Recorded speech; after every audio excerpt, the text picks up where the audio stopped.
This spooky experience befell me last year. Our last exams were near, and I had a lot of studying to do. Our school library would normally close at 5 p.m., but because exams were imminent, the school opened until midnight for students who needed to study in peace. Because my home was not far from school, I would rather study in the quiet library than at home. That night, I went out of the house at 6 p.m. and soon reached the library. Focused on my books, I forgot about the time. When I looked at the clock, it was already 10 p.m. I had never been late as that before. Normally, I would leave the library by 8 p.m. Even at 8 p.m., some students used to remain behind in the library, but now at 10 p.m., everything was dead silent. I had just 10 to 15 minutes of work remaining, so I quickly finished up before leaving for home. As I focused on my schoolwork, I heard the footsteps of someone limping suddenly. A shiver went down my spine. My intuition yelled at me to get out of there in a hurry. I picked up my books and quickly exited the library. The hallway outside was long, making a right turn that led to the school's exit. While walking quickly along the hallway, my gaze met a woman who was standing at the end of the hallway. I did not know her, but when I approached, a creepy feeling engulfed me.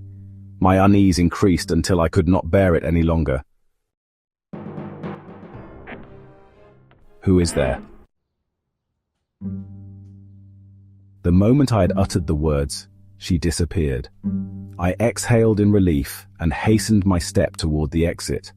Hungry and tired, I could hardly walk straight. Still, something didn't feel right. The typically crowded street in front of the school was empty. Even in the evening, people would still be walking, but now nobody was around. A creepy feeling of fear enveloped me. My heart thudded as I continued to keep my eyes lowered on the ground, not willing to look at the eerie nothingness surrounding me. I was just about home when I saw something terrifying, a shadow reaching towards me. There was no one around, however. With a sickening pool of fear in my stomach, I slowly raised my head. My breath caught. A woman was walking ahead of me. There was something grotesquely unnatural about her. She walked as if she were fighting to get around, moving painfully slowly. In a few seconds, I had caught up to her.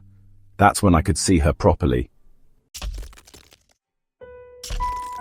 She was wearing ragged, dirty clothes. Her limbs were contorted in an unnatural manner, and her hair was in a tangled mess.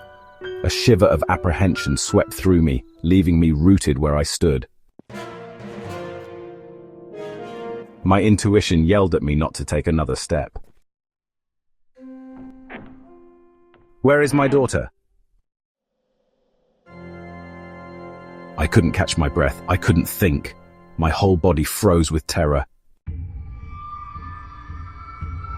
She glared at me, expecting a response. Desperate and frantic to escape, I tremblingly pointed off way in the distance and barely whispered, "Over there." Without delay, she limped in the direction I indicated. She walked further and further until she vanished into the night.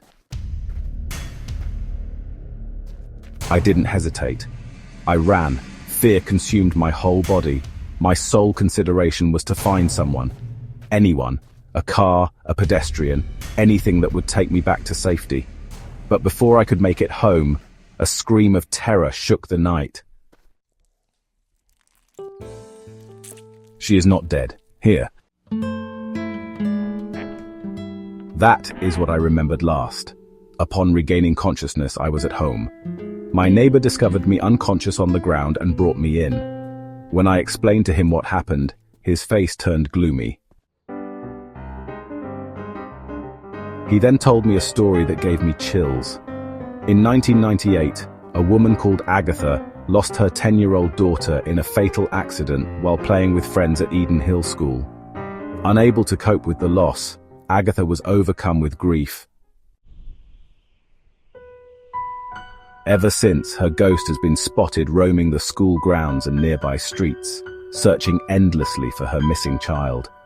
And she's still roaming around, hoping to be reunited with her daughter. Hi everyone, I hope you liked this terrifying tale.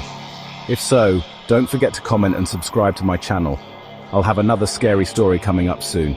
Stay safe, until then, and watch out for the shadows.